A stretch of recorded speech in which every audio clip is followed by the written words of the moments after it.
becomes the monopolist in capitalism. The state becomes capitalist itself, and every citizen except those who govern the state become mere laborers. In Islam, capital is penalized with levying of zakat, and the fear of loss works as an incentive. So these are the three fundamental philosophies which are responsible for keeping the wheel of economy in motion. About the capital, about interest, the Holy Quran is full of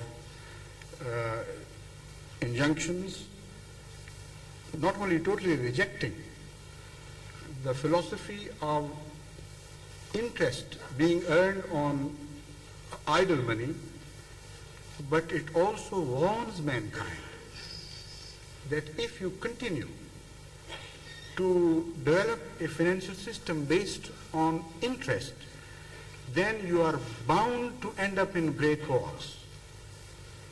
The words used by the Holy Quran are that then we warn you about a war with God and nature, which means that such society in which interest flourishes, or usually flourishes, or the capitalist system which is based on this, such societies are bound to end up in wars. Now, I have no time to enlarge upon this aspect of the question, but those who know the history of the First World War and the Second World War would remember that capitalism based on interest had to play a very important role in not only generating those wars, but also for maintaining them for a very, very long time. As far as the rights of the people are concerned, the Holy Quran gives us a criterion whereby we can judge how much money which should have belonged to the common man has been unlawfully transferred to the hands of certain capitalists, or a few hands. The Holy Quran says, وَالَّذِينَ فِي أَمْوَالِهِمْ حَقٌّ مَعْلُومٌ لِلسَّائِلِ وَالْمَحْرُومِ. In a part of their wealth, referring to the rich, a part of their wealth comprises that which by right should belong to the beggar and the destitute. So the very concept of alms and favors is revolutionized. The Holy Quran doesn't say that the rich people, when they give something to the needy, give out of kindness to them. It says they give what belongs to them.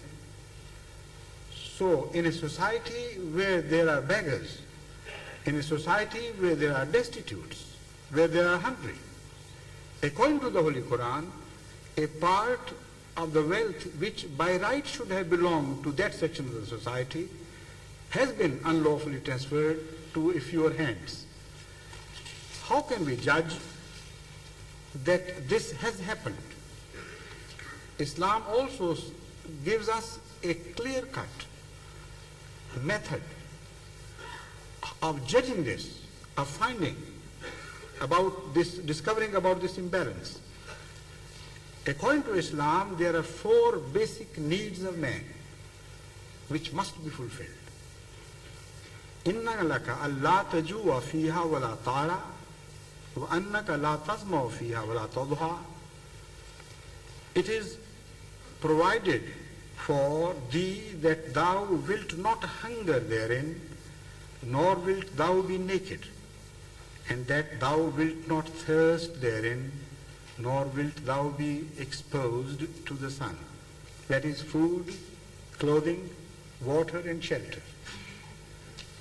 Even in England, even in America, there are hundreds of thousands of people without shelter. Those who have to dip into the dustbins and filth to find some element of food, to satiate their hunger. This is happening every day, every night. Crime is flourishing. Vice is prospering. On these areas which are a blemish on humanity itself. There are large sections of society in Africa and in other countries where even water is not available. If you get 1 square meal a day, you should consider yourself lucky. Water becomes an everyday problem. And there are countries in the world who have all the potentials and resources to change their lot within a matter of a few months or a year without hurting themselves much. But they would not care.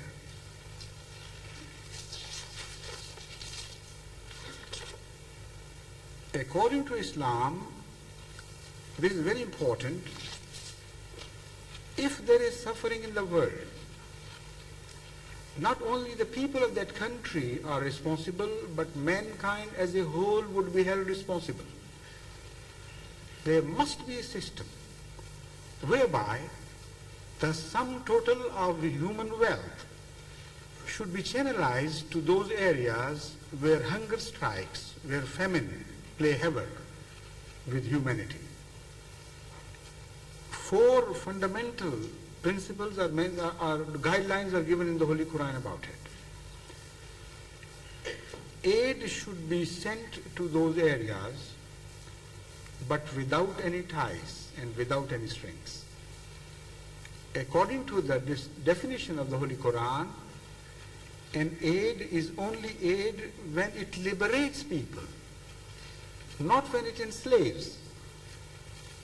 So with one expression, the huge mountains of American aid, which were channeled to third world countries, are described not as aid but something else, because they always have ties and strings.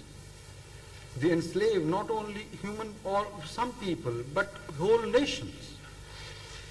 And it is through this system of aid that a long arm of colonization has been invented to extend to far off places, far off in comparison to America.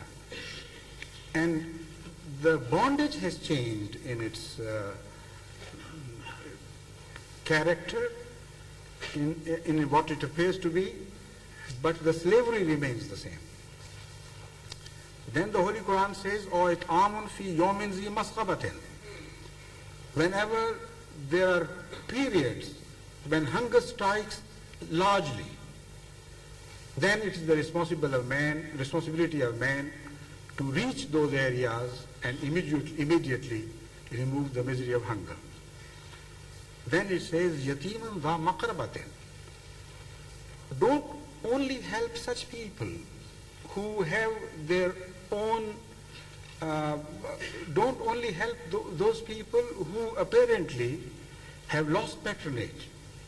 Orphans are not only those whose parents have died, but some nations are orphan nations who have no patrons, no political relationships. So according to the Holy Quran, they also have a right who have no patronage, and they also have a right who have patronage, but the patrons have turned their backs to them. Miskinan za matraba describes an economy which has fallen to dust. A people whose financial systems and economies have completely collapsed. So according to the Holy Quran, it is not enough to feed them. It is the responsibility of man to take measures to restore and rehabilitate their economies. Just miskinan za matraba means one who has bitten dust and who cannot stand on his own legs. So you must make him independent. Now this is something which is exactly the opposite